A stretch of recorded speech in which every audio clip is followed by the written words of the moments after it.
Yo, what is up everybody, and welcome back to another Madden 17 Draft Champions game. We grabbed the Broncos playbook to kick things off. Not my most familiar playbook, but we can definitely make it work, and we can always make it work with one of these three legendary quarterbacks, Cunningham, Favre, and Elway. Cunningham, very tempting with that speed, but I was like, you know what, let's just get the gunslinger John Elway right there, and that's a no-brainer. 99 Marshawn Lynch is on the board with those guys. We're always taking beast mode in that situation. Round 3, a little bit tricky right here. Now, since we already have Marshawn Lynch, we don't need Gillislee, so we're going to take Tyreek Hill, one of the fastest receivers out there, even though he's only 90 overall. You know, that 94 speed is killer in Draft Champions, especially when you look at cornerbacks like this that show up. Vontae Davis, great cornerback, but he's only got 88 speed. I really wanted to take Carlos Dansby right here, 6'3", tall guy, great zone coverage, middle linebacker, but we end up taking Vontae Davis to try to cover some of those great wide receivers on the other team in Draft Champions as round 5 comes up, and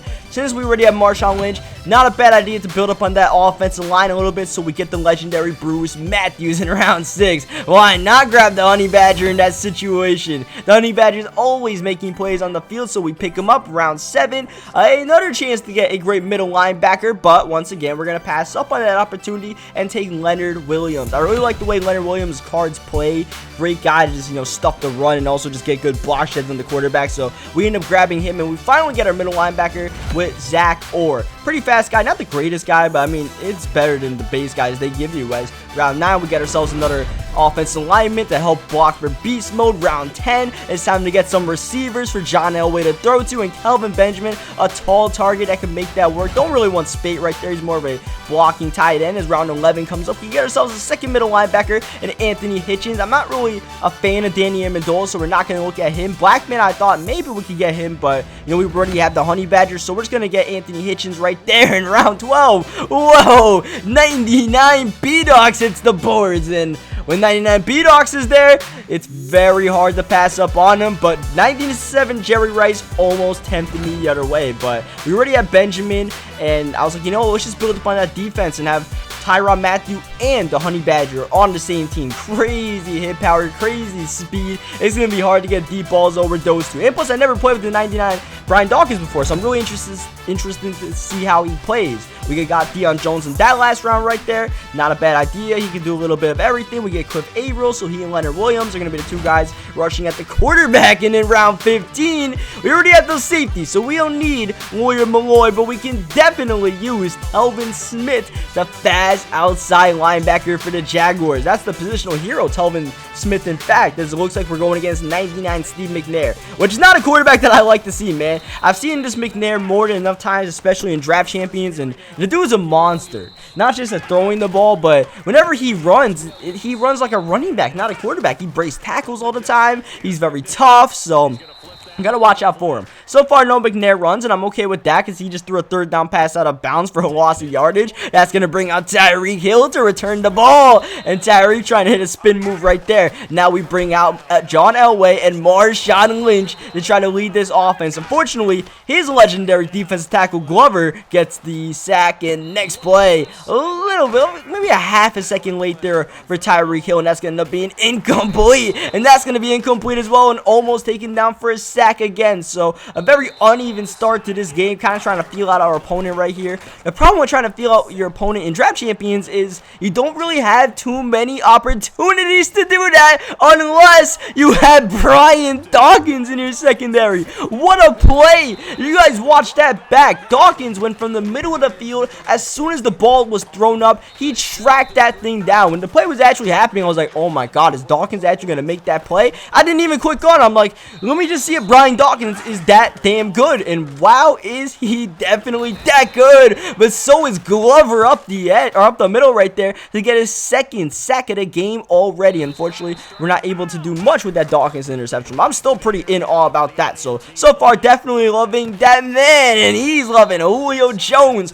one-on-one with Trumaine Johnson, and Julio Jones is going to end up getting that catch over the goal corner. We start the second quarter with a little bit of play action, and this is McNair leaving the pocket. And you see what I mean by McNair, man? He doesn't get big hit. He falls down like a running back, but that guy's going to fall down because the little wrecking ball named Tyrann Mathieu came at him on 3rd and goal. He tried to run a screen. He was just one-on-one with number 32, and not many people win that battle as Tyreek Hill trying to get one of these returns busted off. And like I said, he's got game-breaking speed, so we're going to try to take advantage of that as we throw a dime in the middle of the field. John Elway puts it perfectly in the hands of Benjamin. But then again, it's very hard to miss on Kelvin Benjamin as Marshawn Lynch breaking tackles until he can break free. That's beast mode on display right there. Feed this man some Skittles because that was a well-earned touchdown.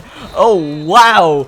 Just like that, Marshawn Lynch is the ultimate home run hitting running back without having that home run hitting speed like a Chris Johnson in his prime or something like that. Or, you know, think about a LaShawn McCoy that can break ankles. Marshawn just does it with pure beast mode power, as you guys saw on display right there. Minute 37 left before half, and Tyrann Mathieu really had a beat on that ball. I'm surprised that wasn't picked off. 2nd down and 4. He's going outside, and he's also going to put his hands in the cookie jar, and that is not okay because we're not going to let him get away with that, as Widows Gresham was going to turn around for the football. So yeah, that guy's going to learn a little bit of a lesson right there. If he wants to try to win this game, definitely don't do that. If we want to win this game, we got to get a completed pass, and we definitely do on 3rd down to Kelvin Benjamin on that out route. Elway a little bit of a troublesome start right now, but I'm not too worried. I said we were feeling out the opponent a little bit as Marshawn Lynch is trucking over opponents, trying to take over the game, so why not give it back? And the Red Seas open up. We don't even need to run anyone over right there. Just walk into the end zone. I could probably ran that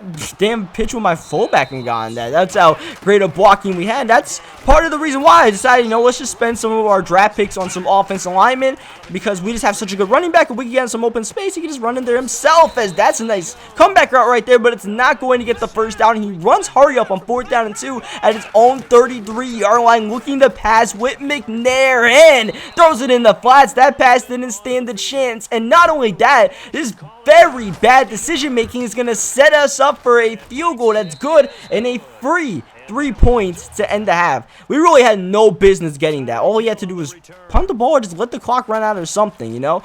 I kind of dared him to go for that 4th down. I'm like, if you really want to do it, go ahead. And that's the results. And now we get a ball coming out of half as well, as we take a shot in the middle for Tyreek Hill, who uses that speed and just that little frame as well to get some space and catch that catch. That was all John Elway throwing the perfect pass in that situation. Next play, look at Hill. He's wide open. Man coverage on a slant. That's Tyreek Hill's bread and butter right there, man. He may not get open at first, but you give him a little bit of time, and he'll just be wide open as he tries to run the screen pass right here. He's going to grab control of this game because the floodgates are about to open. 3rd down and 5. I try to beat him right there and get the interception with Tyvon Branch. Unfortunately, no dice. Next play, try to do the same thing. He tries to go outside to his 2nd string tight end, but that's going to end up being dropped. 2nd down and 10. McNair. Oh, baby. McNair's the one that's getting dropped on this one. One of those pass rushers we drafted. Cliff Averill, 3rd down and long. This is Ricky Williams trying, but not going to get close to a 1st down on 4th and 8. I know he's probably going to want to go to Julio Jones in this situation, and look at the closing speed with 99, Brian Dawkins to get the interception. And not only that, we're going to force the rage quit as well. I was like, you know what? That's not all we can do for this video. We got more. We got one more game coming up because we got to show a little bit more love to the man that we call Beast Mode, Marshawn Lynch, as that's going to be a sack right there on Michael Vick by Dante Hightower. This is a team that I drafted a long time ago in a ranked draft champions team. So it has T.Y. Hilton, it has Chad Johnson. It's a really good team, and rather than just resetting my draft and all that, I was like, you know, let me see if I can try to win a game really quick, and you know, worst case scenario, we lose and we get a new draft, which is kind of what I prefer. But I mean, the competitor in me, I mean, the guy in me that says, like, let me make a new video with a better draft team and stuff like that, get a new squad for you guys to display, that guy is saying, you know, let me just quit out this game. But the competitor in me, once I get into the game, I can't quit the game. I gotta at least play it and see if I can get a W. Maybe force the guy to rage quit really quick. But the problem with that is draft champion seasons are 6 games long, and this is like the 2nd or 3rd game of the season. So At this point, I'm just kind of stuck in it. I'm just here to ball. I'm just, like I said, just too competitive to really leave these games, as that is not going to be a first down. On 4th and 1, it ends up being a big tackle, because rather than trying for a QB sneak or anything like that, my opponent decides to kick the field goal, which is a conservative play call. Not a bad play call, just a very conservative one, and not one you would definitely not expect in draft champions. But nonetheless, he's got 3 points on the board. We got a lot of yardage from T.Y. Hilton. We also have Marshawn Lynch in the backfield right here. This is actually the 98 Marshawn Lynch, though, not the 99. Not too much of a difference between them, besides, you know, some +1s and +2s here and there. It's still beast mode. He'll still be out there making plays. We got Charles Clay in the middle of the field getting the catch, trying to get a touchdown. This drive, or this game's been pretty slow paced so far. Not too many opportunities to get the ball. And now that we have it, we're going to try to punch it in for 6. But Nitschke up the middle. Marshawn's able to recover, but we lose about 10 yards on the play. Once again, Nitschke coming in free. I don't know what's going on. You guys know what I say about the man 17 blocking and offensive line.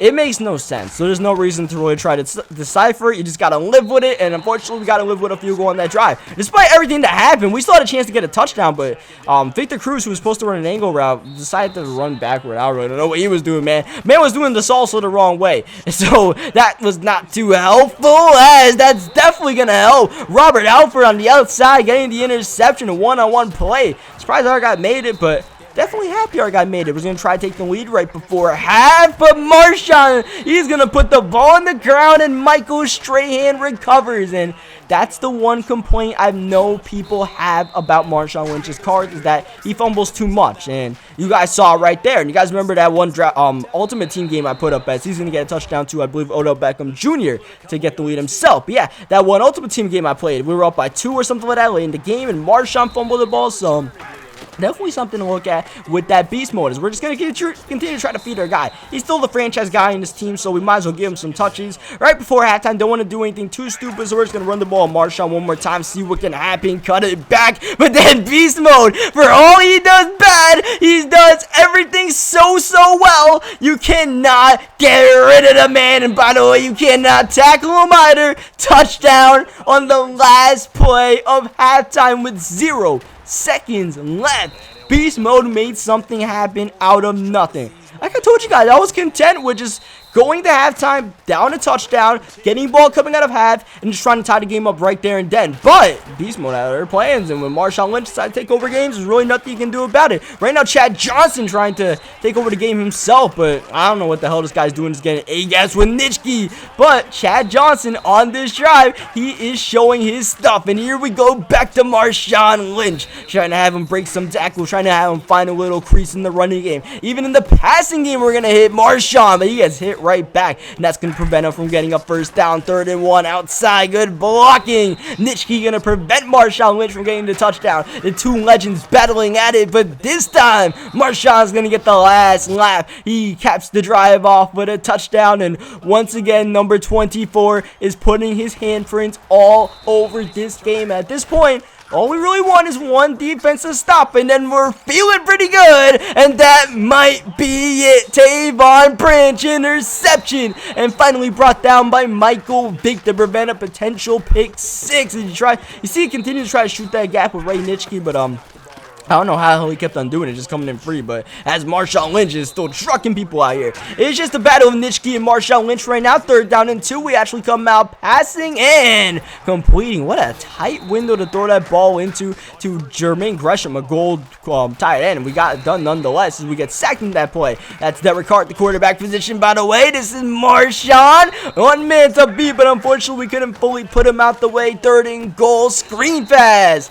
Thought we could catch him off guard right there, but he had some nice defense set up. But I mean, we got a field goal right there, made a 2-possession game. That's all we're really concerned about. Now we just need to get some stops and don't give up a quick score on this drive. We have double coverage out there. 4th down and 5. Michael Vick, he's fast. He can leave the pocket, but he takes such a bad route to the sticks right there that he actually doesn't get the first down. He's got all of that speed with Vick, but you just don't know what to do with it sometimes. Unfortunately, we throw an interception on the next play. I was surprised Jalen Smith made that play, but I mean, I guess it happened, and we got to try to get a defensive stop nonetheless, as that ball is going to be swatted away. 2:29 left. Same goal as last drive. Just don't give up the D plays. Make them work for it as Michael Vick fumbles the ball. He was asking to fumble the ball with Vick, and he eventually did. We get the recovery. We get the rage quit, and that'll do it for this video. A lot of Marshawn, man. That Marshawn Lynch is probably my favorite running back just because he's so powerful. In this game, power running backs are so important, and Marshawn definitely is that guy. So leave a like in the video if you guys enjoyed it. Subscribe for more